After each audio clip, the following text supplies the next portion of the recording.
Get on my head. Get on my head. Get on my head.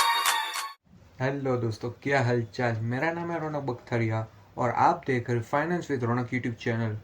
तो आज के इस वीडियो में हम बात करेंगे ऐसे टॉप 6 बेस्ट इन्वेस्टमेंट एरियाज के बारे में जो ज़्यादातर लोग चूज़ करते हैं। उसमें एक म्यूचुअल फंड भी है। तो म्यूचुअल फंड क्या है, कैसे काम करता है और ये क्यों एक सिग्निफिकेंट एरिया हो सकता है।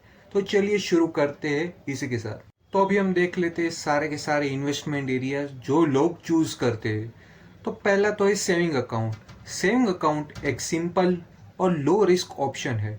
आप अपने पैसे को बैंक में रखते हैं और थोड़ा बहुत इंटरेस्ट कमाते हैं, लेकिन इसका रिटर्न बहुत कम है। मतलब रेट ऑफ रिटर्न बहुत कम है, जो आमतौर पर इन्फ्लेशन से कम होता है।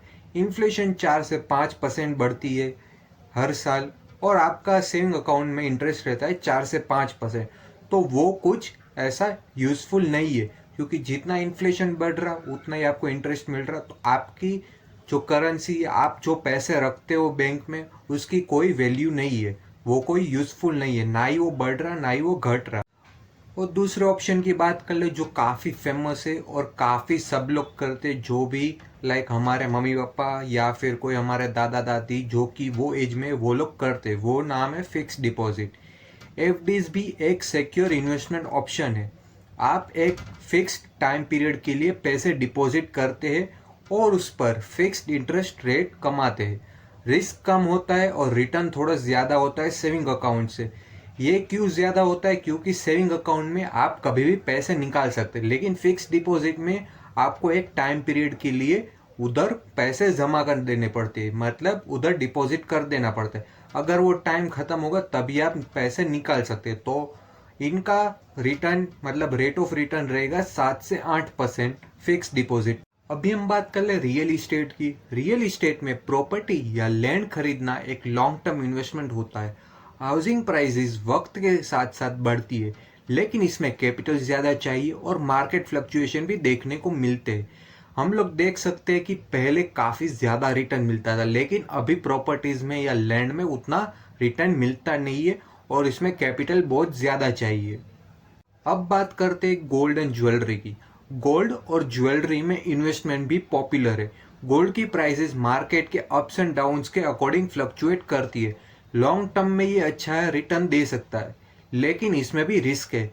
हम लोग देख सकते हैं काफ़ी तेज़ी से बढ़ रहा है, लेकिन फ्लक्चुएशन भी बहुत हो रहा। कभी नीचे जा रहा, कभी ऊपर जा रहा। तो ये बहुत रिस्की हो सकता है गोल्ड या ज्वेलरी में इन्वेस्ट करना। अब हम बात कर लेते हैं स्टॉक मार्केट की, जो भी काफ़ी फेमस हो चुका है आज की डेट में।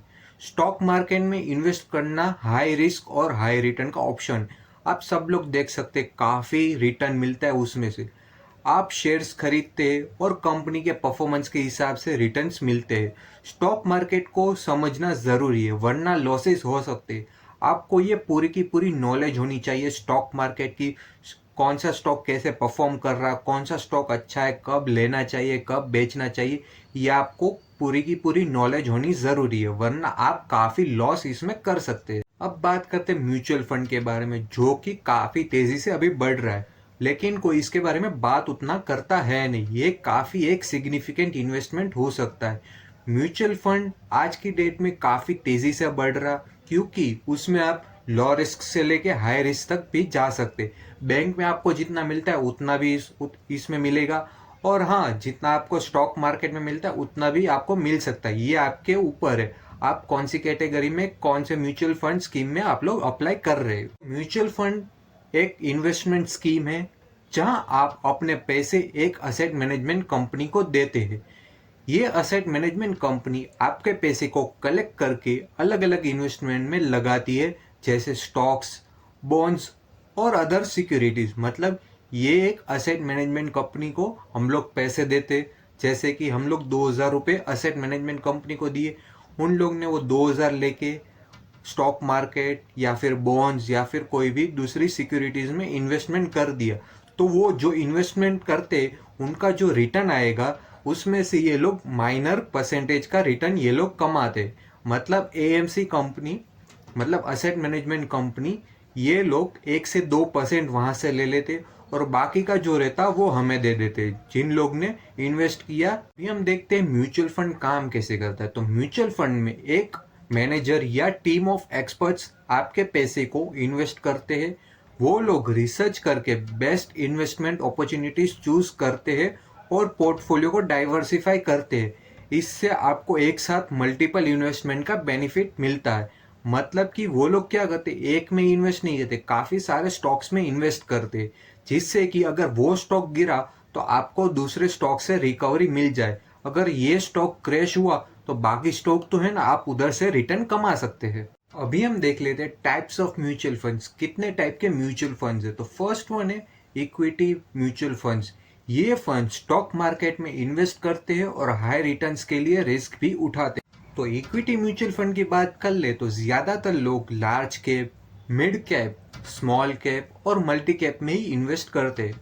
तो लार्ज कैप म्यूचुअल फंड्स की बात कर ले तो ये फंड सबसे ज्यादा लार्ज कैप कंपनीज में इन्वेस्ट करते हैं, जो कि वेल एस्टेब्लिश्ड कंपनी है, जिसका लार्ज मार्केट कैपिटलाइजेशन है। ये कंपनी में ये लोग इन्वेस्ट करते हैं, जिसकी वॉलेटिलिटी कम रहती है, जो कि स्टेबल है, मतलब लॉन्ग टर्म के लिए है जो कंपनी, और ज़्यादातर वॉलेटिलिटी नहीं है, काफ़ी उतार चढ़ाव नहीं आते। ये कंपनी में ये लोग इन्वेस्ट करते। एग्जाम्पल हम लोग ले सकते हैं म्यूचुअल फंड स्कीम्स का। HDFC top 100 fund, SBI blue chip fund, ये तो था लार्ज कैप म्यूचुअल फंड। अभी देखते हैं mid cap mutual funds. Mid cap mutual funds की बात करें तो ये म्यूचुअल फंड स्कीम्स रहती, वो मिड साइज कंपनीज में अपना इन्वेस्टमेंट करती है, पैसे डालती है।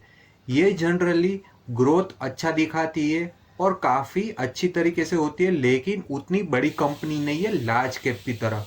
इसमें रिस्क ज़्यादा रह सकता है और वॉलेटिलिटी भी ज़्यादा हो सकती है, लेकिन ग्रोथ भी ज़्यादा होगा और ये लार्ज कैप से थोड़ा कम रिस्क हो सकता है। एग्जाम्पल्स की बात कर ले तो Franklin India Prima fund, Kotak emerging equity fund, ये 2 म्यूचुअल फंड स्कीम्स इसमें शामिल है।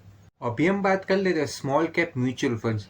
जो भी म्यूचुअल फंड स्कीम्स रहती स्मॉल कैप की, वो लोग नई नई जो कंपनीज है एस्टेब्लिश्ड हुई है, जो कि काफ़ी स्मॉल है कंपनीज, जिसका मार्केट कैपिटलाइजेशन काफ़ी कम है, जो कि हाई ग्रोथ दिखा सकती है, लेकिन ज़्यादातर रिस्क रहता है। इन सब कंपनियों में ये लोग इन्वेस्टमेंट करते हैं। ये लोग काफ़ी ज़्यादा ग्रोथ दिखा सकते हैं और काफ़ी ज़्यादा रिटर्न भी दे सकते हैं। ये और हाँ, वॉलीटिलिटी भी काफ़ी ज़्यादा हो सकती है, काफ़ी मार्केट फ्लक्चुएशंस होगी, क्योंकि रिस्क ज़्यादा है तो मार्केट में चढ़ाव उतार भी काफ़ी ज़्यादा होगी। एग्जाम्पल्स की बात करें तो DPS small cap fund, Nippon India small cap fund, ये 2 है, और भी काफ़ी सारी है, लेकिन हमने एग्जाम्पल पे ये 2 ले ली है। मल्टी कैप म्यूचुअल फंड एक ऐसा म्यूचुअल फंड है जो कि काफ़ी डाइवर्सिफाई होता है। जैसे कि म्यूचुअल फंड स्कीम्स रहती, वो लोग लार्ज कैप, मिड कैप और स्मॉल कैप स्टॉक्स में काफ़ी डाइवर्सिफाई में करते हैं। वो लोग इन्वेस्टमेंट इसमें करते, क्योंकि क्या रहता, वो लोग मार्केट की कंडीशंस देखते कि कौन सा मार्केट अभी कैसा चल रहा है, कैसा परफॉर्म कर रहा मार्केट। अगर स्मॉल कैप में अच्छा नहीं चल रहा तो वो लोग मीडियम और लार्ज कैप में इन्वेस्टमेंट करेंगे। तो ये क्या होगा, सारे में कर सकते हैं इन्वेस्टमेंट। अगर ये अच्छा नहीं चल रहा तो ये 2 में कर सकते हैं, ये नहीं चल रहा तो इसमें कर सकते हैं। तो ऐसा डाइवर्सिफाई पोर्टफोलियो मिल सकता है और ये काफ़ी अच्छी तरीके से ग्रो कर सकता है। और जो म्यूचुअल फंड मैनेजर रहते, वो लोग मार्केट के हिसाब से इसमें इन्वेस्टमेंट करते रहते। एग्जाम्पल हम लोग देख सकते हैं Kotak standard multi cap fund और HDFC मल्टी कैप फंड। अभी हम बात कर लेते हैं डेट म्यूचुअल फंड्स की। इनमें बॉन्ड्स और अदर फिक्स्ड इनकम सिक्योरिटीज में इन्वेस्ट किया जाता है। ये लोअर रिस्क और स्टेबल रिटर्न्स प्रोवाइड करती है। अभी हम बात कर लेते हैं डेट म्यूचुअल फंड स्कीम्स में कौन कौन से आती है। तो एक तो HDFC कॉरपोरेट बॉन्ड फंड है, जो कि इन्वेस्ट करती है कॉरपोरेट बॉन्ड्स में। ये काफ़ी स्टेबल रिटर्न और लो रिस्क के लिए जानी जाती है। बात कर लेते हैं ICICI prudential short term fund.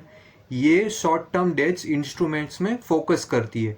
ये लोग शॉर्ट टर्म डेट इंस्ट्रूमेंट्स में इन्वेस्ट करते हैं और ये इन्वेस्टर्स को लोअर रिस्क और मॉडरेट रिटर्न्स देने के लिए काफ़ी जानी जाती है। अब बात कर लेते हैं हाइब्रिड म्यूचुअल फंड्स। ये इक्विटी और डेट दोनों में इन्वेस्टमेंट करती है, तो आपको बैलेंस रिस्क और रिटर्न मिलता है। हाइब्रिड म्यूचुअल फंड स्कीम्स की बात करें तो HDFC बैलेंस्ड एडवांटेज फंड है, जो कि बैलेंस करती है इक्विटी और डेट इंस्ट्रूमेंट्स में इन्वेस्ट करती है। इनका मेन एम है ग्रोथ प्रोवाइड करना और काफ़ी से काफ़ी ज़्यादा कम तक वॉलेटिलिटी रखना। ICICI प्रूडेंशियल बैलेंस फंड है, जो कि मिक्स्ड है, इक्विटी और डेट इन्वेस्टमेंट करती है और ये मॉडरेट रिस्क और बैलेंस रिटर्न्स के लिए जानी जाती है। बात कर ले आदित्य बिरला सन लाइफ इक्विटी हाइब्रिड 95 फंड। ये इन्वेस्टमेंट करती है इक्विटीज और डेट में, जैसे कि मैंने आपको बताया, और ये काफ़ी इन्वेस्टर्स को ग्रोथ और मॉडरेट रिस्क में काफ़ी ज़्यादा इन्वेस्टमेंट देती है। अब बात कर लेते हैं इंडेक्स फंड्स। पैसिवली मैनेज्ड होते हैं सेंसेक्स या निफ्टी जैसे मार्केट इंडाइसिस को फॉलो करते हुए। ये लोग क्या करते हैं, निफ्टी और सेंसेक्स जैसे चलता है उसी के हिसाब से ये फंड्स चलते रहते हैं। तो ये फंड्स की स्कीम्स की बात कर ले तो Nippon India index fund Nifty 50 plan है, पैसिवली मैनेज्ड होता है निफ्टी 50 इंडेक्स को ध्यान में रखते हुए, और ये काफ़ी कम एक्सपेंस रेशियो देता है और इसका मार्केट एक्सपोजर भी काफ़ी ज़्यादा है।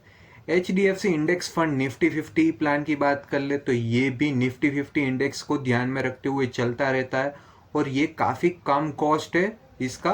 HDFC index fund Nifty 50 plan की बात कर ले तो ये भी निफ्टी 50 इंडेक्स को ध्यान में रखते हुए चलता है और ये काफ़ी कम कॉस्ट और ज़्यादा ग्रोथ के लिए जाना जाता है। अब ELSS जो कि इक्विटी लिंक सेविंग स्कीम, ये म्यूचुअल फंड स्कीम, ये tax saving mutual fund schemes है जो इक्विटी में इन्वेस्ट करते हैं और टैक्स बेनिफिट्स भी प्रोवाइड करते हैं। अब बात करते हैं म्यूचुअल फंड स्कीम्स जो कि ELSS में आती है, तो कि axis long term equity fund है जो टैक्स बेनिफिट प्रोवाइड करती है अंडर सेक्शन 80C। ये इन्वेस्ट करती है डाइवर्सिफाइड पोर्टफोलियो में जो कि इक्विटी स्टॉक्स में है, उनमें ये ज़्यादातर इन्वेस्ट करती है। अभी हम बात कर लेते हैं Mirae asset tax saver fund scheme के बारे में। ये काफ़ी फोकस करती है लॉन्ग टर्म कैपिटल में जो कि टैक्स बेनिफिट ज़्यादा देते हैं। और हाँ, इसकी बात कर ले तो ये काफ़ी स्ट्रॉन्ग परफॉर्मेंस देती है और इसका डिसिप्लिन है management. Franklin India tax shield की बात कर ले तो ये प्रोवाइड करती है टैक्स बेनिफिट और ये लोग इन्वेस्ट करते हैं डाइवर्सिफाइड इक्विटीज़ में। इनका एम है लॉन्ग टर्म ग्रोथ जो कि टैक्स सेविंग बेनिफिट्स के साथ देता है। अभी तो हमने बात कर लिया टाइप्स ऑफ म्यूचुअल फंड्स और एग्जांपल्स भी देख लिए कौन कौन सी म्यूचुअल फंड स्कीम्स है वो वगैरह। अभी हम देखते हैं एडवांटेजेस और डिसएडवांटेजेस। तो फर्स्ट एडवांटेज है डाइवर्सिफिकेशन। म्यूचुअल फंड्स आपके पैसों को अलग अलग इन्वेस्टमेंट्स में डिस्ट्रीब्यूट करते हैं जिससे रिस्क कम होता है। दूसरा एडवांटेज देख ले तो वो है प्रोफेशनल मैनेजमेंट। आपके पैसों को एक्सपर्ट फंड मैनेजर मैनेज करते हैं जो मार्केट ट्रेंड्स को समझकर इन्वेस्टमेंट करते हैं। बात कर ले अफोर्डेबल, आप स्मॉल अमाउंट से भी इन्वेस्टमेंट कर सकते हैं SIP के साथ। SIP मतलब सिस्टमेटिक इन्वेस्टमेंट प्लान के थ्रू करीब 500 रुपए से भी आप इसमें इन्वेस्टमेंट स्टार्ट कर सकते हो SIP के थ्रू। अब बात कर लेते हैं डिसएडवांटेजेस की ओर। तो फर्स्ट डिसएडवांटेज है रिस्क फैक्टर। म्यूचुअल फंड्स की रिस्क लेवल फंड टाइप के हिसाब से वेरी करती है। कुछ फंड्स हाई रिस्क है, कुछ फंड्स लो रिस्क भी होते हैं, तो ये एक डिसएडवांटेज है। मैनेजमेंट फीस की बात कर ले तो असेट मैनेजमेंट कंपनीज अपने सर्विसेज के लिए मैनेजमेंट फीस चार्ज करते हैं जो रिटर्न को थोड़ा रिड्यूस कर सकते हैं। लैक ऑफ कंट्रोल की बात कर ले तो आपको अपने इन्वेस्टमेंट में फुल कंट्रोल नहीं मिलता क्योंकि फंड मैनेजर है, कोई स्ट्रेंजर है, कोई हम लोग उनको जानते नहीं है, तो वो कभी ना कभी लॉस भी दे सकता है। ये आपके ऊपर है। ऐसा ज़रूरी नहीं है कि म्यूचुअल फंड आपको हमेशा प्रॉफिट ही देगा, वो लोग लॉस भी दे सकते हैं, तो पूरा कंट्रोल नहीं रहता है। तो दोस्तों ये था कि कौन कौन पहले किधर इन्वेस्ट करता था। अभी म्यूचुअल फंड भी आ चुका है, तो अपना सिग्निफिकेंट एरिया आ चुका है जहाँ की हम लोग कम रिस्क लेके ज़्यादा से ज़्यादा प्रॉफिट कमा सकते हैं। तो म्यूचुअल फंड एक ऐसा ऑप्शन है जो आपके इन्वेस्टमेंट को डाइवर्सिफाई करने में हेल्प करता है और प्रोफेशनल मैनेजमेंट प्रोवाइड करता है, पर इसके भी कुछ डिसएडवांटेजेस और एडवांटेजेस है जिनके बारे में आपको सोचना ज़रूरी है। तो पहले आप सब लोग सोचें आपको इन्वेस्टमेंट करना है या नहीं करना है, क्योंकि जो भी FD है, सेविंग अकाउंट है, रियल इस्टेट है या फिर गोल्ड एंड ज्वेलरी में है, इससे ज़्यादा काफ़ी अच्छा साबित हो सकता है हम लोग देखें तो। तो ये आपके ऊपर, आपको इन्वेस्टमेंट करना है या नहीं करना। मैं कोई सेबी रजिस्टर्ड नहीं हूँ, ना ही मैं कोई फाइनेंशियल एडवाइज़र हूँ। ये आपके ऊपर, आपको इन्वेस्टमेंट करना है या नहीं करना है। अगर आपको ये वीडियो हेल्पफुल लगा तो प्लीज़ लाइक करें, शेयर करें और सब्सक्राइब ज़रूर करें। कमेंट्स में अपने क्वेश्चंस और सजेशन लिखना ना भूलें। धन्यवाद।